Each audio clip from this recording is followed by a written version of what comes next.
All right, you guys, welcome back to another whiteboard session of Cut the Shit, Get Fit. I'm hoping that my board does not fall like it did last time. Um, I've been really enjoying these because now I have more of a visual presence of what I'm trying to get at. And if you guys have any requests for topics, let me know. Because I have my laptop in front of me, I can actually do shout outs. So, my most listened city, all the way in California, the city of LA. Shout out to everyone in LA listening to my show. I definitely miss California because today, well, the last couple days, last year, I was in Disneyland, and the plan was to go back this year, but COVID fucking happened, and shit changes. So, shout out to everyone to LA. Miss that city, miss Anaheim, miss Disneyland. Number two, all the way in Ohio, city of Columbus. Shout out to everyone in Columbus listening to my show. And number three, all the way into the UK, city of Glasgow. Shout out to everyone in the UK listening to my show. And honorable mention, which is super cool, number nine, all the way in Portugal. Definitely going to butcher this. Benavente. I don't know. Anyone from Portugal listening or watching, let me know how to pronounce that. And we are going to get this show started. So, last time we talked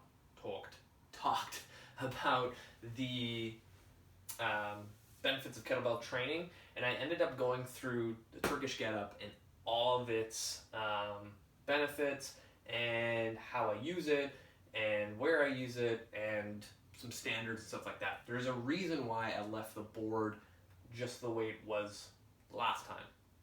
Because what we're going to do today is talk about crawling. And again, I'm going to be kind of going back and forth between my phone here that I'm filming to make sure it doesn't shut off on me. And because I'm too lazy to edit this whole thing like a professional YouTuber would do, but this is my style, raw and rugged. We're going to talk about crawling today. So, when I was first introduced to crawling, it was kind of around the same time with kettlebell training, and I just saw kind of almost the same benefits, and I was like, one, it's really freaking hard to want to get into a sprawl position. So if you think of yourself or me going on my hands and knees, that's a quadruped position. And, from there you can crawl, opposite arm, opposite leg type of thing. But for the most part, it's pretty simple. And a lot of times people find it kind of silly crawling on the gym floor.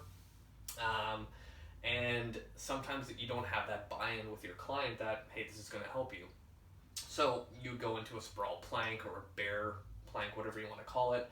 So if you were in that quadrupedal position, you would just lift your knees off the ground, and now you're basically in a push-up position just with your knees bent.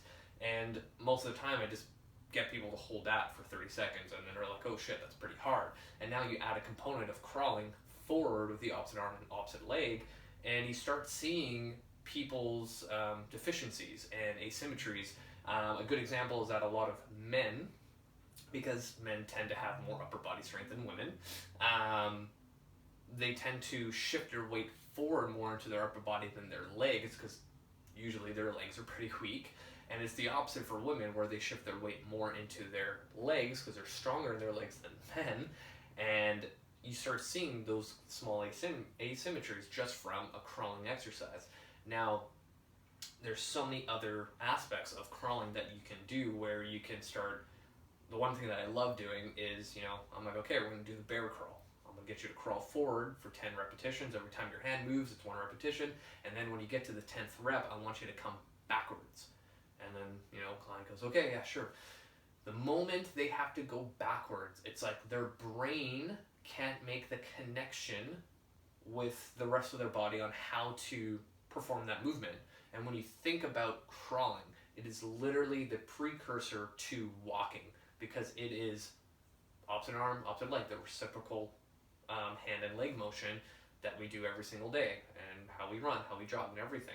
And from a developmental standpoint, that's how children, well, small little babies, toddlers, develop core stability, strength within their joints and muscles to eventually get up and start walking from a crawling position. So really at the same time when I got introduced to kettlebells, that's when Gray Cook, the founder of Functional Movement Screen, kind of got into this whole idea of crawling patterns, and this kind of segues into the Turkish Get Up.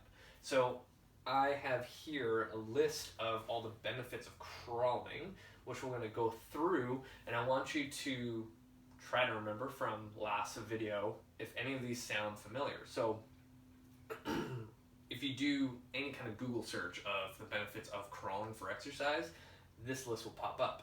Promotes cross-lateralization, getting the right brain to work with the left side. Kind of sounds like the Turkish Get Up, if you really think about it, right? So Turkish Get Up, if you're lying on your back, coming across the body, and you get that cross reciprocal lateralization, like I just said. Promotes upper body stability. In crawling, in order to go opposite arm, opposite leg, you need to create enough stability in the shoulders to do so. Number 3, promotes lower body stability. Same thing. If you were to crawl, you not only do you need your upper body to be stable, you also need your hips to be stable. Number 4, promotes reflexive stability of the trunk and the extremities. So in order to actually crawl, this stuff here from your hip to your shoulders has to have enough stability and core strength in order to produce the motion through your extremities. So there's always this concept of like, if this stuff works really, really well, then my extremities, arms and legs will work more effectively for the movement I'm about to produce. And if you haven't noticed already, from points 1 to 4, they are exactly the same as the Turkish Get Up, right? So in my head, I'm like, if crawling has the same benefits as a Turkish Get Up, and I know that people struggle so much in the Turkish Get Up, it would make more sense to attack those insufficiencies or asymmetries that someone may have in the Turkish Get Up with another similar movement that's a little bit different. Because when you think about the Turkish Get Up, you are in a supine position, whereas crawling, majority of all the crawling patterns there are, is in a prone position.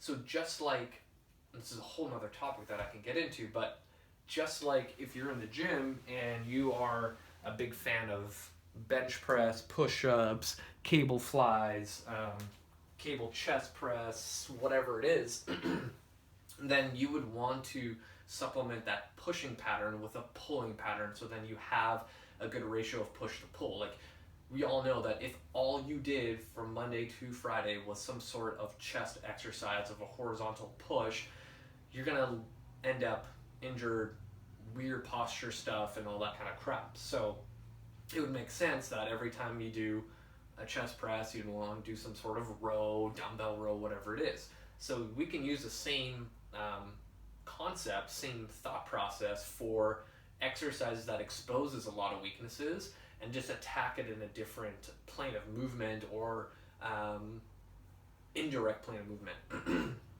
So when I create programs for people, especially the general population, they all get the Turkish Get Up and they all get crawling. So let's make a little thing right here.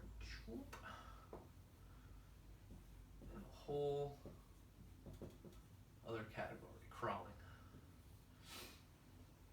Now, how do I want to do this? So let's go over kind of how I start with crawling. So if I put someone through an assessment and I see that they have a lot of work to do, I will literally get them just crawling on the floor rather than being in that bear crawl position, because I find that it's just almost like information overload for some people. Like, one, giving them a plank position and a dynamic movement like a bear crawl, and then they have to be able to, you know, have the coordination and be strong enough to now crawl forward and back. So just like the developmental stages of a baby, like, you can't walk before you crawl, or even further, you can't crawl before you finally roll over and get onto your hands and knees, right? Like, there's prerequisites for everything. So For someone that has a lot of stuff going on, sometimes I'll literally get them on their hands and knees on the floor in a quadrupedal position, and I just want them to crawl. And even then, I will see instability with people that have a lot of work to do, where if they go opposite hand, opposite leg to take that initial step in crawling, you'll see people start rotating or falling because they don't know how to stabilize themselves on 2 points of contact. Because that's the other thing. There's a moment that you initiate your first crawling step, let's call it. You are now at 2 points of contact, your knee and your hand, and yes, your toe, but you'll find a lot of people will have their feet into plantar flexion, so really you're on just your knee and hand, and that basically resembles a bird dog. And that's a whole nother thing, is like, if you don't have space to crawl, your next best guess is the bird dog, right? And my whole concept of training is like picking exercises and modalities that tend to kind of bleed into other things that you need to work on, or other aspects of training that complement each other, right? Like, I'm not just like the movement guy, I'm not just the kettlebell guy, I'm not just the barbell guy. Like, every type of training modality out there has a place and time, right? Like, if I had a client that came in that was like, oh, I want to really learn how to do barbell cleans or whatever it is, then I'm like, yeah, let's get there, but let's utilize the Turkish get up, let's utilize crawling, let's utilize a kettlebell, let's utilize control articular rotations for you to get there, right? So going back to a person that has a lot of stuff going on, if I were to start with someone, it would be just crawling, and like, you'll see those instabilities, and especially when I get someone to crawl backwards with not even being in that full bear crawl position, tends to really create some good patterning and good adaptations to kind of develop that nervous system and reawaken stuff that we haven't used forever. Because like, I just believe that now with our environment, the way that we live, we're almost kind of taking a step back from, this is getting really deep, from evolution, where we're supposed to kind of progress ourselves as humans, as like sapiens, and we're kind of at a standstill or just getting worse. And you start seeing people, especially in the clinic setting, like terrible posture, and I put that in air quotes because that's a whole other topic that people can debate about, but you know, for the typical person that sits 10 hours every day, 8 hours every day, and like I've said this so many times, if you audit the average person today, especially now with COVID that everyone works at home, go pre-COVID, this is the example I always give, is like, you know, you wake up, you sit in your car, your commute's 45 minutes to an hour, and you're sitting, you go to your desk, you're sitting for 8 to 10 hours, you drive back home, another hour sitting, you're at the dinner table sitting to eat, and now you're sitting to watch Netflix or Disney Plus, whatever you got at home, and now that's like probably 80 to 90% of your day is just sitting, and then if you don't exercise, then you're onto the bed to go sleep. Like, those things are preventing us from progressing as being functional as a human. Like, I don't think we now are equipped with the stresses that our bodies are able to adapt to. We're slowly kind of taking away our body's ability to be this like well-engineered machine that is able to do so many amazing things, right? Like, our bodies are designed to defend ourselves from external forces, disease, things like that, but now with our environment, that's being taken away from us. And then when I get someone to crawl, literally crawl on the floor, and they don't have the ability to stabilize their core to be on 2 points of contact and just take one step without hips dropping, elbow bending, falling over, like, that's a little bit alarming to me. And there's no surprise that when people come into the clinic where I work, that they have all these issues. Like, imagine if, and this happens, imagine if I had someone in front of me that had all these issues, and I got them really good at Turkish get up, really good at crawling, and we just practiced those two things only for like 3 months. Like, a lot of their stuff would clear up. And a lot of times when I have conversations with new clients or new people that are struggling, and they're like, okay, well, like, what should I do? Like, what's the secret? And I'm like, literally learn how to lift properly, learn how to work on your asymmetries by exercise like the Turkish get up and crawling, the bird dog. All those things will improve all those deficiencies. And a lot of people just think like exercise has to be this really, really, really hard thing. And I always tell people that, it's really, really easy to make someone tired. Go do 100 burpees. You're going to be fucking tired from doing that. But it's really difficult to make someone better, right? A lot more planning goes into that, a lot more thought process, a lot more effort, a lot more time, a lot more patience takes to make someone better. And a lot of people don't want to go down that path because our lives are super cushy nowadays and things tend to just be faster.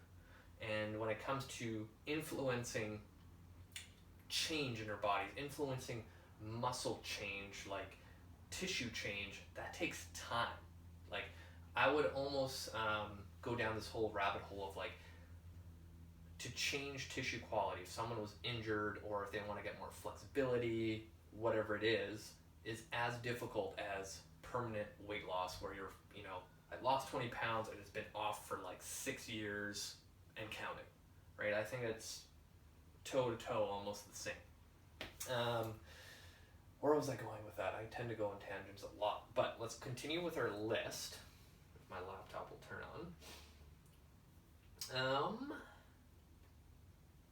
So number 5, just like in the Turkish get up, ties the right arm to the left leg and the left arm to the right leg. This is where bigger picture of training kind of comes into play. If I know that as a human being, I like to go left leg first, right leg follows, and that alternating pattern, I would assume that if I were to train that way, because it's a natural built-in hardwiring of my body in a training environment, then I would probably get more benefit than doing the opposite. And this is where I believe unilateral training kind of one-ups bilateral training. But there is a caveat to that in a sense that I love deadlifting with 2 feet on the ground. The reason behind that is I think it's fucking awesome to be able to lift heavy. 2, it makes you feel strong and powerful, and it kind of gives you this sense of accomplishment, especially like again for a trainer, you kind of get into your ego, but I think for a general population person where they can say, fuck, I deadlifted 200 pounds, and they're coming from a background of like never played a sport in their life, has always been weak or overweight or whatever it is, and they're just a regular person, and they go into an environment like a gym, it's super scary, intimidating, and then this trainer takes them and gives them all the tools to be successful, and then puts all those tools that they've gained to the test on a barbell and lifts 200 pounds for the first time, and then realizes, 200 pounds on this first rep is not that bad. Let me try a second one. Oh wait, let me try a third one. Holy shit, I'm doing a 4th one. Now I'm struggling, and boom. Like, that is a huge accomplishment, right? And I think a lot of people forget that exercise is not just about I need to get tired, I need to sweat, and I need to be out of breath to get the benefit, right? I believe that if you create yourself this idea of I want to accomplish a couple things in the gym and work towards those goals rather than my goal is to be hot and sweaty every time I work out, right? Like, I probably said this a couple of episodes ago or whatever it was, but like, your workout is only as good as it if you can recover from it. If I'm constantly beating the shit out of my body, then I have not enough sufficient time to recover from it, and I'm not going to see the benefit of the work that I put into it, right? And that's where people end up getting injured, they get tired, they get moody. Like, our body can only take so much stress, right? And what's the minimal dose that you need, right? If your threshold's here and you're taking your body here every single time in a workout, there's there's no way of you recovering from there, right? So if I know my threshold's here, I just want to like just tap it up just a little bit every single time, just enough that I can recover, and then now my threshold is where I was, right? And this is the cool thing about our bodies, is that if you give it enough stress to adapt from it, it just improves from there, and you can take on more, right? Going back to that whole right arm to the left leg and the left arm to the right leg, this is where that whole idea of unilateral training works really well. So lunges, single leg deadlift, single arm presses, single arm rows, those things I feel, and other coaches in the industry that believe this will tell you the same thing, that if I can make someone stronger on one leg compared to two legs, they're going to excel at sports, they're going to excel at everyday life. It's going to work on those asymmetries again, because again, like the less assistance from the other limb, the more things you'll discover, right? So I always tell people, when you squat with two legs, you can hide a lot of shitty form in that for a long time, but then you're going to hit a plateau. And then like say, like I've had this before with CrossFitters, amateur powerlifters, that, you know, when they come to me with a plateau and say they're back squatting 200 pounds, and then I put them in just a split squat position and they're fumbling all over the place at body weight, and I'm like, imagine if you could do a split squat body weight and you're just solid as a rock, how much of that would transfer over to your back squat, right? So I think highly that we need to be better on a unilateral basis in order to be better human beings, right?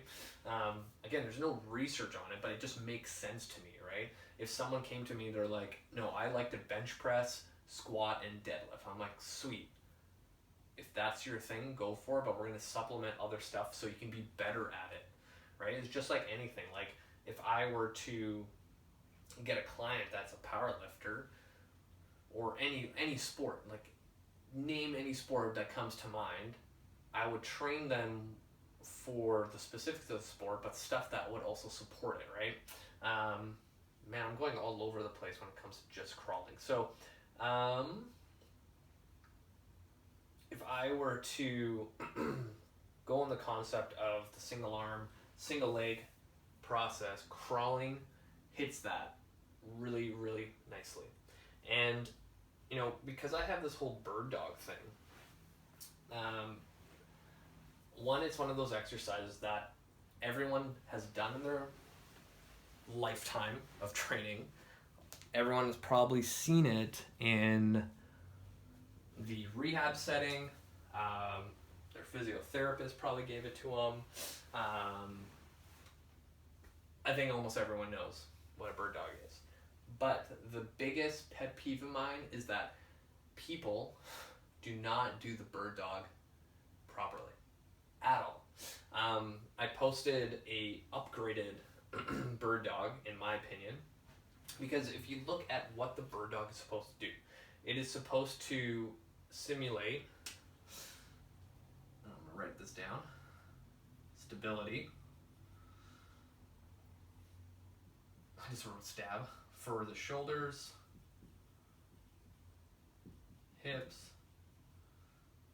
and I would put in a little back.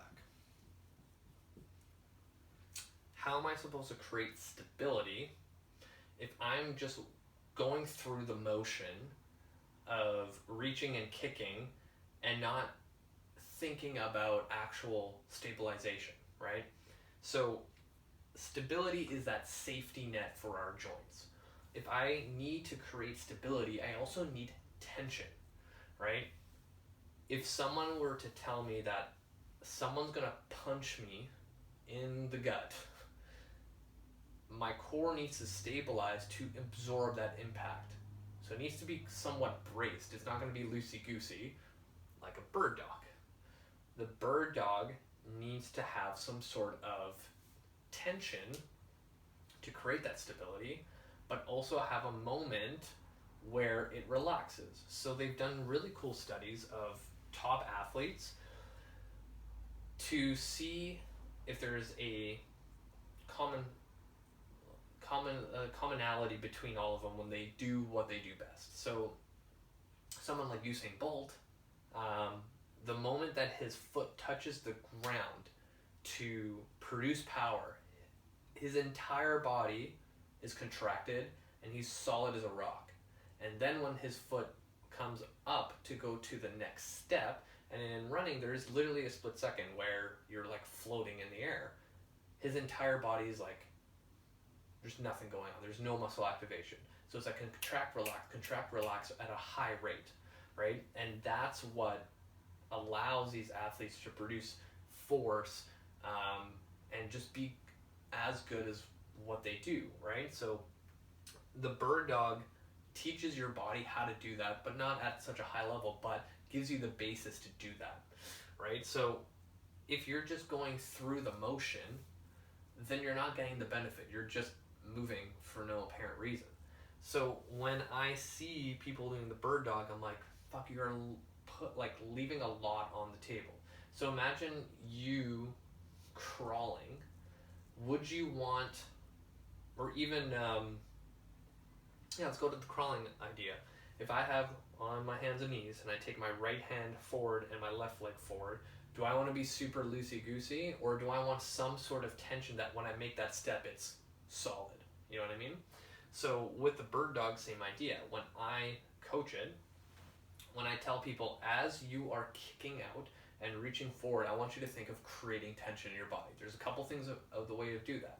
So with the leg behind kicking, I tell people to think of leading your heel and squeezing your ass as hard as possible.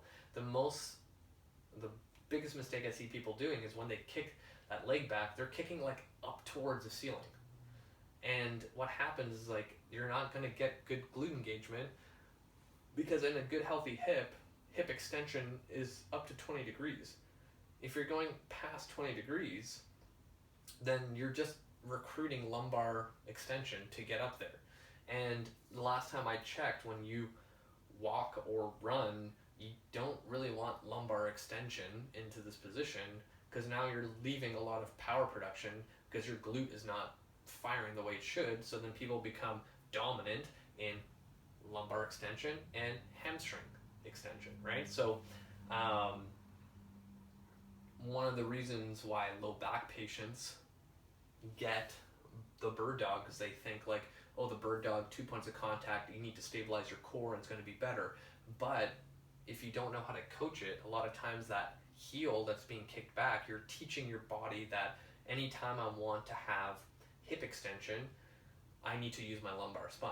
And that's so backwards of what we're trying to accomplish when it comes to creating that stability in our, especially in this case with a low back person, a lumbopelvic region, right? So when you kick back, you don't actually have to go that far to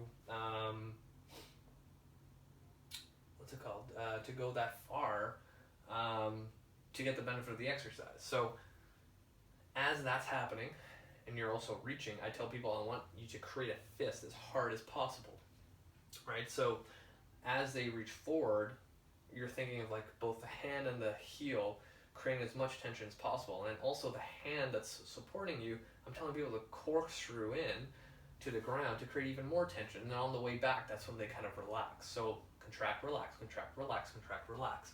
And sometimes when I see people crawling so poorly, even if they're not in the bear crawl position, I will just go into the bird dog and teach them that and how to hold that, and then go back to crawling, and that fixes a lot of stuff. So there's always little intricacies like that where you can go back and forth.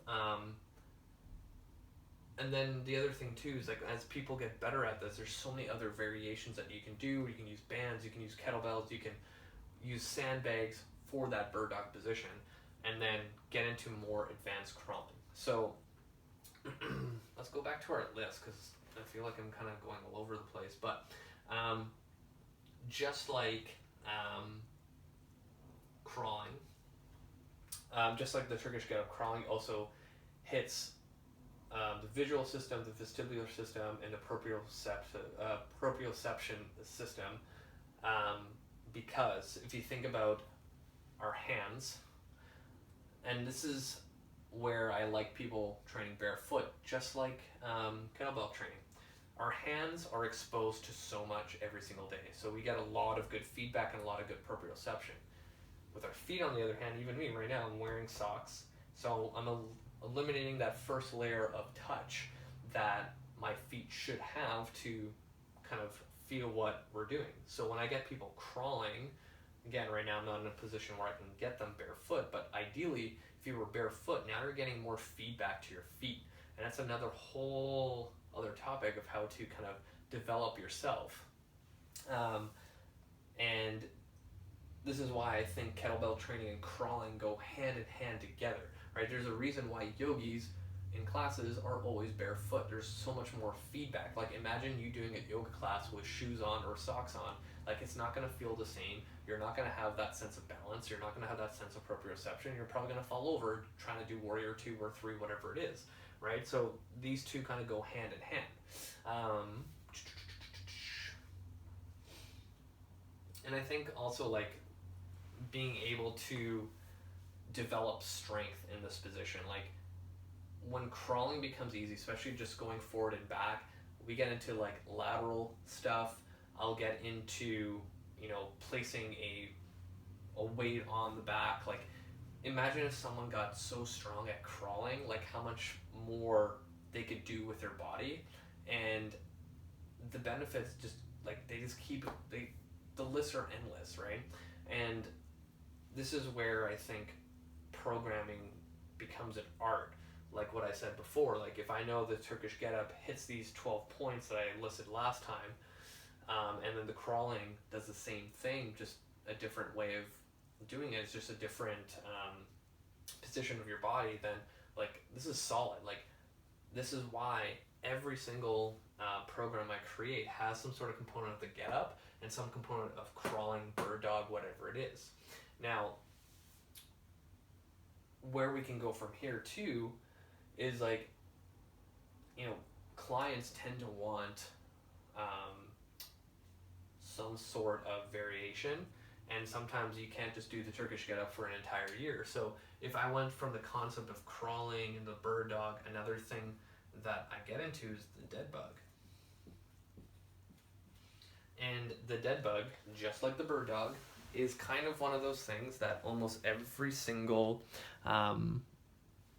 rehab professional uses for exercise to help their patient, help their clients. You know, the whole rehab world uses this like crazy, and it's again another exercise that I feel that is completely butchered when it comes to coaching it. And, you know, going back to the whole idea of crawling, rehab setting, great. General fitness, amazing, right? If I brought in the like strongest guy from everyone's gym and got him crawling for just like 5 minutes, they would be toast, right? If you know that something as simple as crawling is going to fatigue or tire out somebody really easily, that means they have a lot of stuff they need to work on, and crawling kind of hits that. And I love using exercises that looks really easy on paper, on video, whatever it is, but then when put in practice, you're like, holy shit. And I get this comment a lot from my online clients, in-person clients, that, you know, every time they look at my programs, they're like, really, this is it? Like, it seems so simple. But because of a thorough assessment, it will show me what they need to do. And if I know that this client has no overhead mobility, they have zero conditioning, they have zero single leg strength, they have instability in their hips, their core, blah, blah, blah, blah, the list goes on, and I give them crawling, bits of the Turkish get up, half kneeling positions, tall kneeling positions, all those things that affect those areas that they're weak at, just after their warm up, after their first set of exercises, they're like, holy shit, this is so hard, why? And I'm like, because I'm picking exercises that are addressing all your asymmetries or what you're weak at, all the things that you need. And I always say that, and people are like, man, it makes a huge difference. Like, yeah, there's a huge difference between you going to a class that has a cookie cutter program and you just doing it, compared to, let's look at your history, let's look at how you move, let's look at what deficiencies you have, and let's create exercises that affect all those things. One, you're going to get to your goals a lot faster, like a lot faster. You're going to probably be pain-free getting there. You're not going to have any aches or pains, and you'll see progress a lot quicker within exercises that you could never do before, or exercises you've done before but weren't really good at, right? So it kind of covers all the bases. Where was I going with that? Dead bug. So many people do this exercise and they'll say they feel it in their lower back. And again, the dead bug, kind of like crawling, kind of like the Turkish get up, is one of those ones that covers a lot of bases. Because again, if we go back to the developmental stages of a baby, we all start in a lying supine position. We move our arms and legs, and eventually we roll over. So I like utilizing the dead bug, the bird dog, crawling, and Turkish get up all in one kind of mad scientist type of way, knowing that it's going to affect a lot of things that are good for you. So with the dead bug, before I even get people moving their arm and leg, I'm like, can you even fucking breathe in that position, right? And this is a whole nother conversation about breathing. Like, can you perform a proper diaphragmatic breath in this position before you move your arms and legs? And remember the whole idea of creating tension, creating stability, and like in the Turkish get-up, like I mentioned it before, in order to actually do that cross-rolling pattern is learning how to utilize the breath to stabilize and come across. So just like crawling in bird dog, contract, relax, contract, relax. Can you actually do that? So when I get people in the supine position for the dead bug, we do a couple reps of the breathing. If they can do it, it's like, okay, let's bring the arms forward, let's bring the legs up. Same thing, can you breathe? If they clear that, okay, let's move on to just moving one leg down to the ground.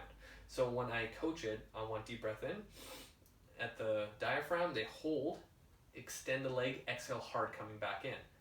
Where did they feel it? Did they feel it here, or did they feel it with their hip flexors? Did they feel it in their low back, right? Sometimes you have to troubleshoot these things. If I know that someone felt it in their low back, I'm like, okay, rather than extending the whole leg, let's cut the lever in half, because when you cut levers in half, the exercise becomes a little bit easier. If that fixes the problem, awesome, cool, let's now start doing dead bugs. If not, and they're still feeling it low back, or yeah, let's go say they feel it low back, let's give you more tension, because sometimes people don't understand the concept of tension. I will just get their one free hand pushing on the leg of the leg that's not going to come down, and creating tension as much as possible, come down, back up. That usually fixes a lot of things, because sometimes people don't understand the concept of tension unless they feel it. And that's another thing that, like, if someone's exercised before and they've always had issues, or they've never exercised before, when I tell you turn on your core, no one ever really fucking knows what that means. They only think of like bracing as hard as possible, but sometimes that doesn't work, right? It's just feeding the system. Like, they need to feel that movement. And like that, like, again, man, I'm talking really fast.